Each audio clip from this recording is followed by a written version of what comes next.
Hi friends, ఇప్పుడు మీరు చూస్తుంది స్వయంభూ శ్రీ వీర వెంకటేశ్వర స్వామి ఓలవపాడు మండలం ప్రకాశం జిల్లాలో మనేటికోట గ్రామంలో ఉంది. మరి కందుకూరు నుంచి ఆ ఏరియాకి ఏ విధంగా రీచ్ అవ్వాలి, ఆ ఏరియా ఏ విధంగా స్వామి వెలిచాడు అనేది మనం ఈ వీడియోలో తెలుసుకుందాం. ఫస్ట్ ఇదండి స్వామివారి ఫోటోలు. అయితే అసలు స్వామివారు ఫస్ట్ ఏ విధంగా ఉన్నారంటే ఇదండి రెండు చెట్లు కలిసి ఉంటాయి. అక్కడ ఈ విగ్రహం పుట్ట ఉంది. ఆ పుట్టలో నుంచి స్వామివారు బయటపడ్డారు. మరి అక్కడ ఏ విధంగా ఉంటుంది చూడండి. అక్కడ పిల్లలు ఆడుకోవడానికి బొమ్మలు ఉన్నాయి. మరి ఒకసారి మనం జర్నీ చూసేద్దామా, మన కందుకూరు నుంచి ఏ విధంగా అక్కడ చేరుకోవాలో. స్టార్ట్.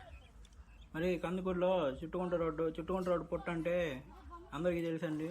మరి ఆ పుట్ట దగ్గర నుంచి బయలుదేరినప్పుడు ఇదిగోండి చక్కటి పొలాలు కనిపిస్తుంటాయి, చుట్టుపక్కల ఆహ్లాదకరమైన వాతావరణం.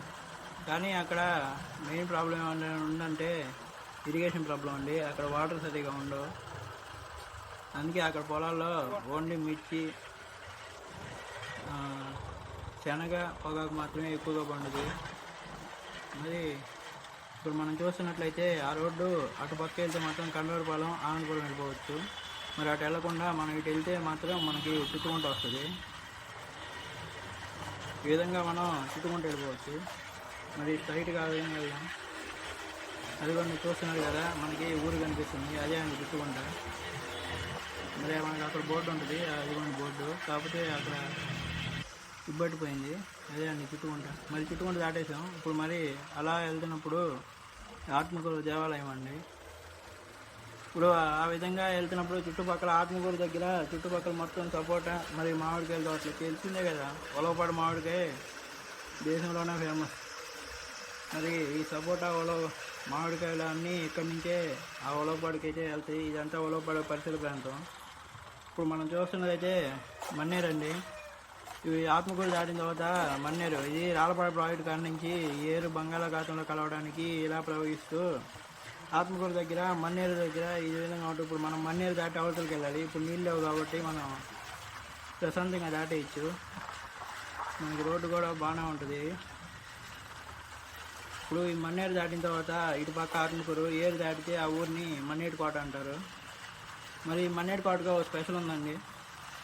ఏంటంటే ఇక్కడ శివాలయం ఫేమస్. ఈ మన్నేటికోటకి 365 రోజుల్లో అదిగోండి ఈ రోడ్డున ఇటు వెళ్తే మాత్రం మనకి శివాలయం వస్తుంది. ఇది శివాలయం ఎంట్రన్స్. ఈ ఏరియాకి ఊరికి ఒక ఫేమస్ ఉందండి. 365 రోజుల్లో జంబరకి బేలాల డంబరే డరే డారిరు డండే డరే డారల్లలే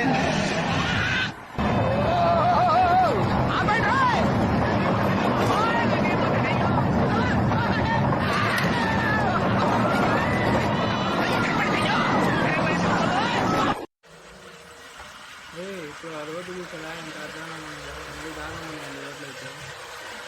అది తప్పదుగా వెళ్ళాలనుకున్నాం కాబట్టి ఇప్పుడు వెళ్ళాల్సింది. మరి వెళ్తుంటే ఇప్పుడు మన్నేటికోట మనం గుడి చూసాం కదా. ఇప్పుడు అసలు మన్నేటికోట ఊరు చూద్దాం. మన్నేటికోట ఊరు హైవేకి చాలా దగ్గరలో ఉంటుందండి. ఇది సింగరాయకొండ హైవే. సింగరాయకొండకి ఒలవపాడుకి మధ్యలో అయితే మనకు గుడి హైవే మీద ఉంటుంది. మనం పెద్దగా ఎదగాల్సిన అవసరమే లేదు. ఇదిగోండి ఇదే ఊరు మన్నేటికోట. మరి ఈ ఊర్లన్నీ మనం కవర్ చేస్తున్నట్లయితే మనకి ఆ రోడ్డు ఖచ్చితంగా తెలుస్తుంది. ఇది మనం హైవే దగ్గరికి వచ్చేసాం. హైవే దగ్గర ఒక చిన్న పల్లె ఉంది. ఇప్పుడు మనం హైవే దగ్గరికి వచ్చాం. ఈ హైవే ఇటు వెళ్తే నెల్లూరు, ఇటు వెళ్తే మనం విజయవాడ దాకా వెళ్ళిపోవచ్చు. సో ఇప్పుడు మనం హైవే వచ్చాం. హైవే ఎక్కిన తర్వాత తెలిసిందే కదా అంటే ఎంత బండి వెళ్ళిపోతాం. హైవే వచ్చాం. అదే ఒలవపాడులో ఒకప్పుడు ఫేమస్ సాయి బిర్యానీ అంటే ఒకప్పుడు చాలా ఫేమస్. అది ఇప్పుడు అంతగా లేదు కానీ పర్లేదు, ఇప్పుడు కూడా కొంచెం బాగానే ఉంటుంది. ఒకసారి ట్రై చేయండి. ఇది ఒలవపాడుగా దొరికింది. ఆ ఒలవపాడు మామిడికాయలన్నా, ఒలవపాడు సాయి బిర్యానీ అన్నా చాలామంది దొరుకుతుంది. మరి హైవే ఎక్కిన కదా, హైవే ఎక్కిన తర్వాత జస్ట్ 1 కిలోమీటర్ వరకు పెట్రోల్ బంకులు వస్తాయి. ఆ పెట్రోల్ బంకులు దాటగానే గుడి వస్తుంది.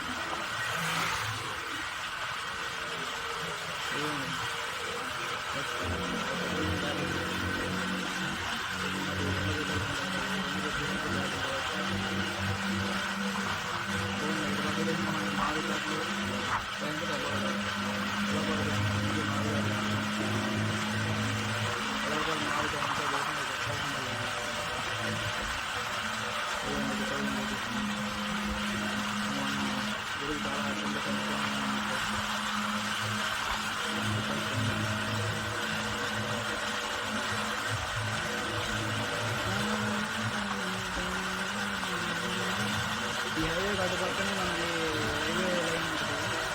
ఇది సిటీ లైన్ సిటీ లైన్ అది కనిపిస్తూ ఉంటుంది రైల్వే లైన్. అది బస్ స్టాండ్ కనిపిస్తుంది కదా, అది బస్ స్టాండ్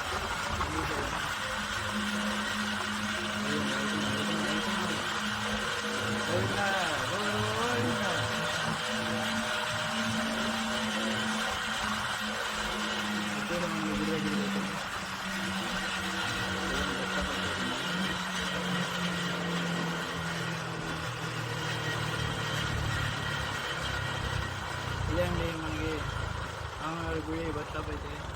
ఇప్పుడు అవి కొన్ని కార్లు వస్తున్నాయి కదా, ఇప్పుడు ఆ గుడి లోపలికి వెళ్ళామంటే మనకి గుడి కనిపిస్తుంది. రెండో ఒకసారి లోపలికి వెళ్దాం. ఇదే అండి గుడి గుడి వచ్చేసాను. ఇది ఎంట్రన్స్, ఇక్కడ కొబ్బరికాయలు కొడతారు, అది వినాయకుడి స్వామి అక్కడ.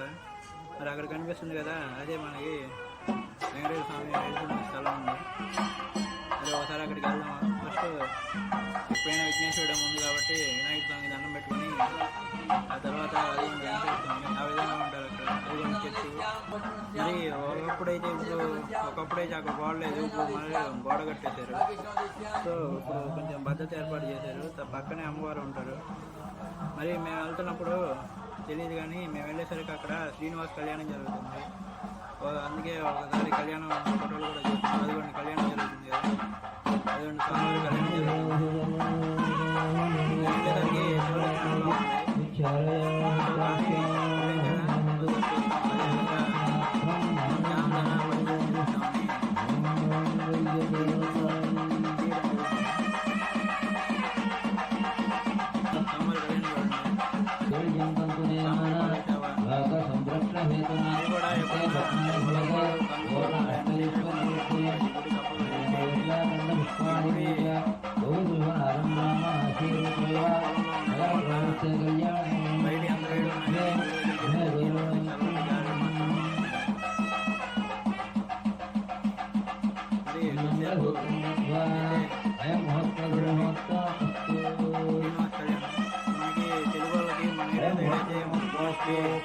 సీతారాముల కళ్యాణం అంటేనే ఫేమస్.